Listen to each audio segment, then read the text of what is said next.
Today, in the council meeting, Sean Chadwick announced the successful completion of the research into minimising or improving the fuel consumption of the engines.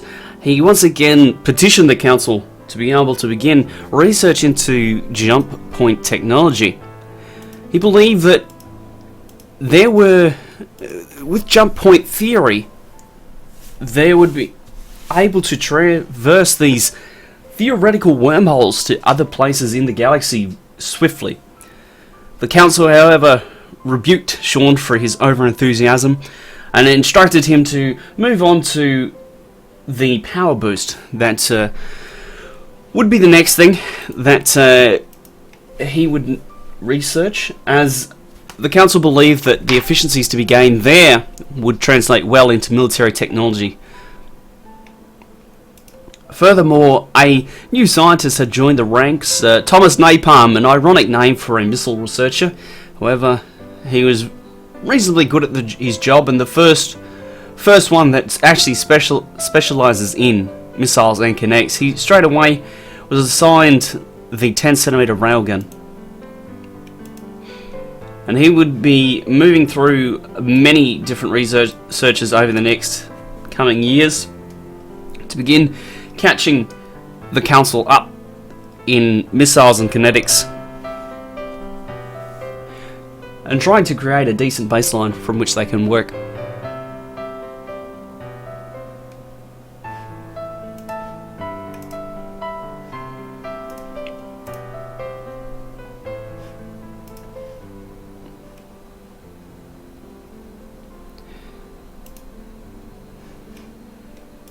Now,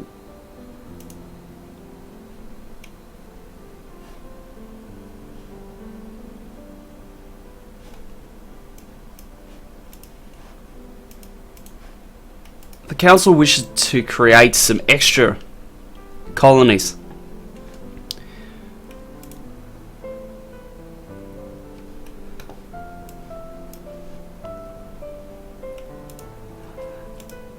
They wanted to start to spread out to different parts of the solar system, begin to establish some manned bases on different places.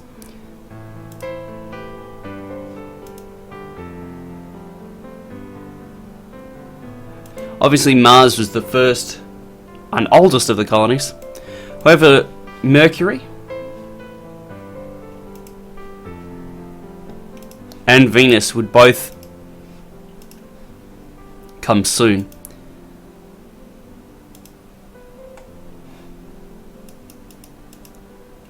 It was now that the council realised that there seemed to be some missing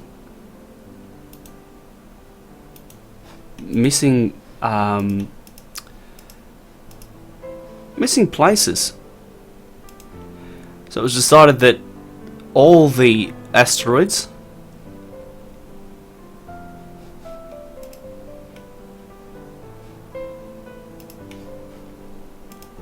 actually none of the asteroids and all of the moons need to be shown, because there are a couple of key places that the council would like to create colonies.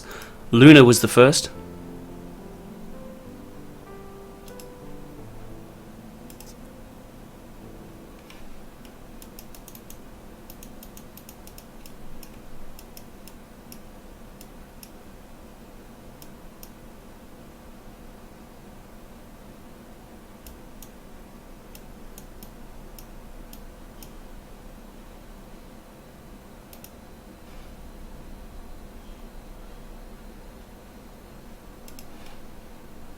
Ideally, there would be another base set up around Uranus, as Uranus has a reasonable good supply of thorium, and so a terrestrial base for refueling operations would be ideal.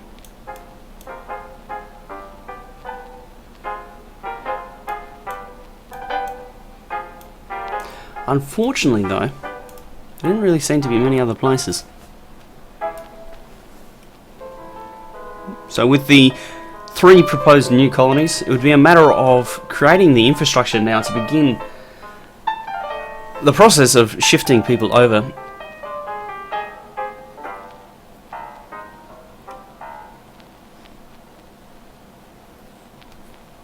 Luna would require underground infrastructure, whereas Venus and Mercury would both require just normal infrastructure.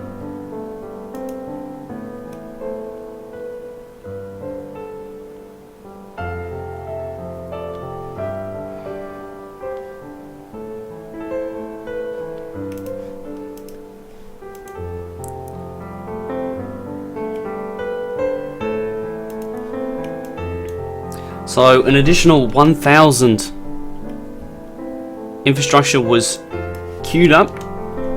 500 would go to Mercury and 500 would go to Venus, eventually once they were all completed. However, there were some more research labs to be made in the meantime.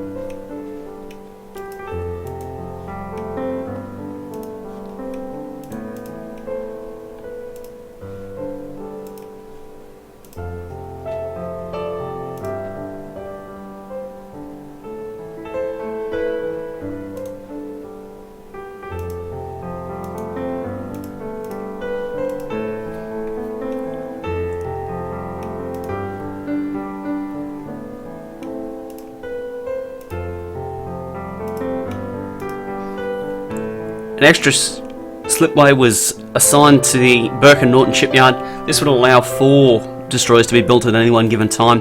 The Wright and Thompson shipyard was instructed to continue increasing their capacity.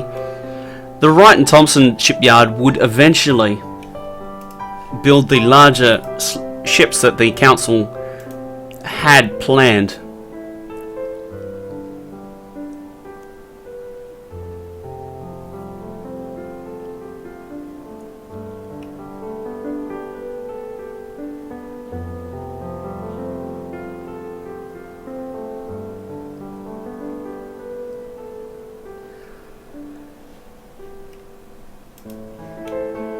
The civilian mining operations on the asteroids were going quite well, and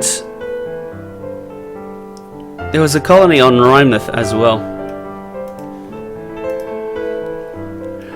So it was decided that all of the production would be purchased from all of the places, as the resources were clearly finite. However, the racial wealth would always be able to be increased and recouped, especially with additional colonies to be created. On Earth, another spaceport was queued up to be created. This spaceport would eventually go to Mars to further amplify trade, especially with the increased purchasing of the production capacity of the civilian mines.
On the 8th of September, Sean Chadwick, the head researcher of Power and Propulsion, finished looking into the maximum engine power modifier He petitioned the council to assign him at least one research lab to looking into jump point technology again.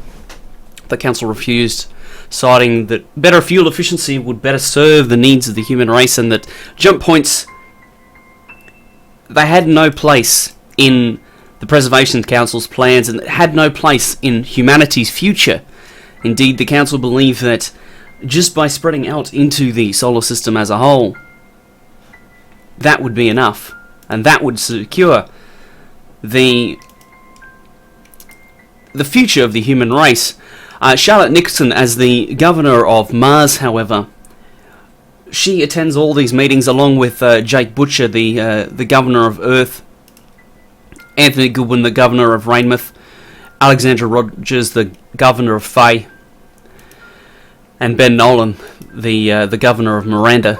All of them attend as civilian administrators of colonies, and Charlotte spoke up in favour of assigning at least one lab into jump points. Her comments were that we don't know what jump points might bring. It might open the gateway to far and distant worlds. The council refused yet again and instructed Sean to return to the minimum engine power modifier research to improve the efficiencies of the Preservation Council's engines. Sean did dutifully return to his job and begin that research indeed.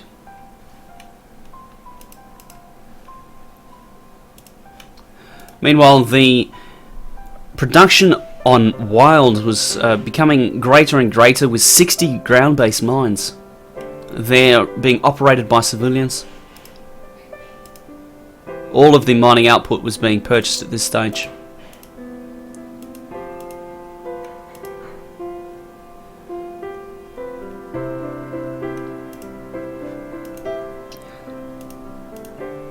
And on the 8th of October, it was decided that a governor would be assigned to Puck, the mining outpost.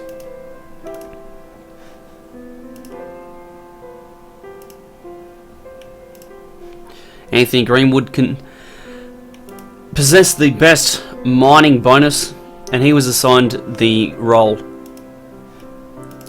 Lastly, Anna Turner was assigned to the mining colony of Wild. She would assist the civilians in boosting their production.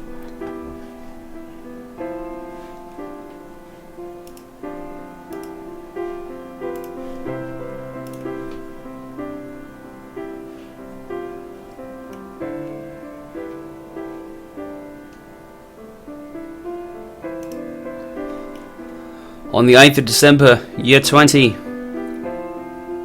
Sean Chadwick again finished up research into engine power modifiers, improving the efficiency of the engines. It was now decided that he would move on to nuclear pulse engine technology. He again requested access or assignment of some resources to begin jump point theory research. At this stage, though, the council was getting quite irritated with his repeated requests for research that they did not see as beneficial. They officially censored him and instructed him not to ask ever again, lest he lose his position as a leading scientist.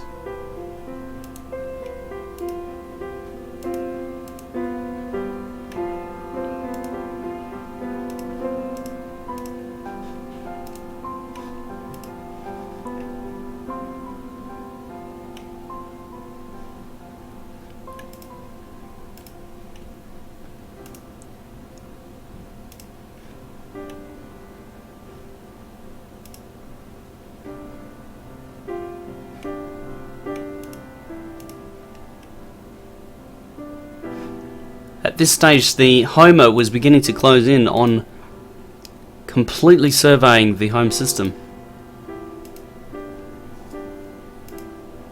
Indeed, there are only 4 more bodies to survey in the entire Sol system. They included Brooks, the most furthest, the most distant comet.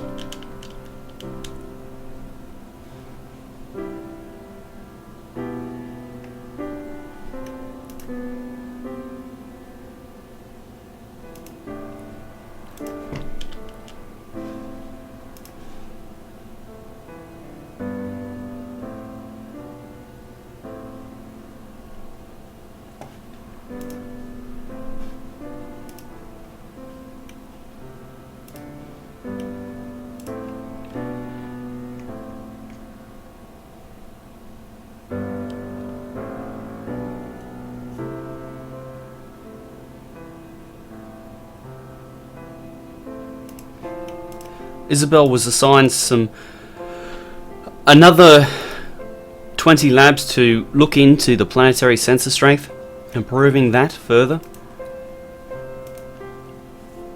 And on Earth, a deep space tracking facility was also queued up. This would be sent to Mars as well, as it would just increase the sensor envelope just that little bit, especially if Earth and Mars were on opposite sides of the primary.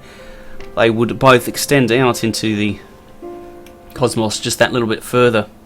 Obviously, when they're close together, as they are currently on the 8th of February, year 21, would be of less improvement. However, a tracking station was relatively cheap.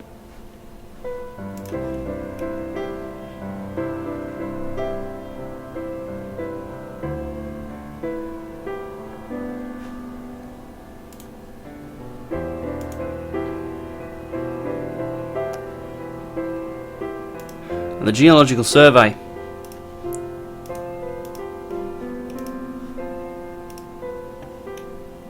Was then instructed to survey the last 3 places in the Solar System: Eris, Dysnomia, and 2006 QH181, an asteroid.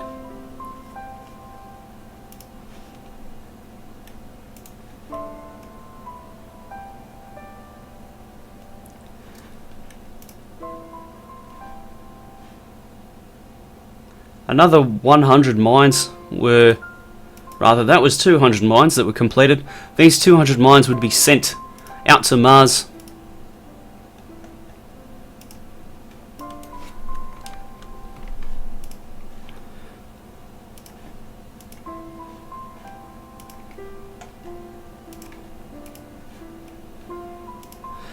To boost the mining capacity, there was 15,000 tons of mass driver capacity, and the council believed that boosting the total production up to about that number would be ideal, especially considering that all the resources here currently on the planet were going to be lasting for many thousands of years, so faster production in this regard was perceived as desirable, especially with the projected usage of uranium being so high, nearly 76,500 per year, with everything that was being built by the combined industrial capacity of Earth.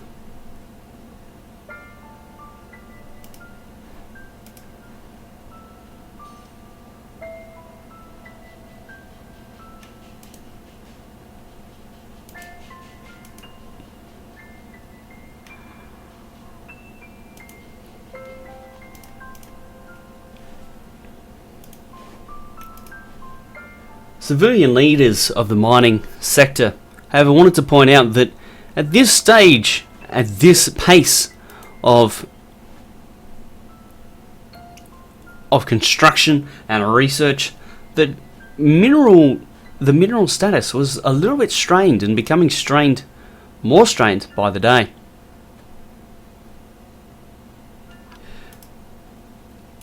Sean Chadwick was proving to be quite gifted, punching through more research. He was assigned gas-cooled fast reactor technology, which would prove to be a prerequisite to open a gate to a new level of a new generation of propulsion technology. Deep down, though, he wanted to be researching something else very, very, very earnestly. Indeed, Sean had begun researching and doing what he could in his own time into jump point theory, trying to unlock as much as he can and to make the total research requirement when he finally did get his hands on some labs to be as small as possible.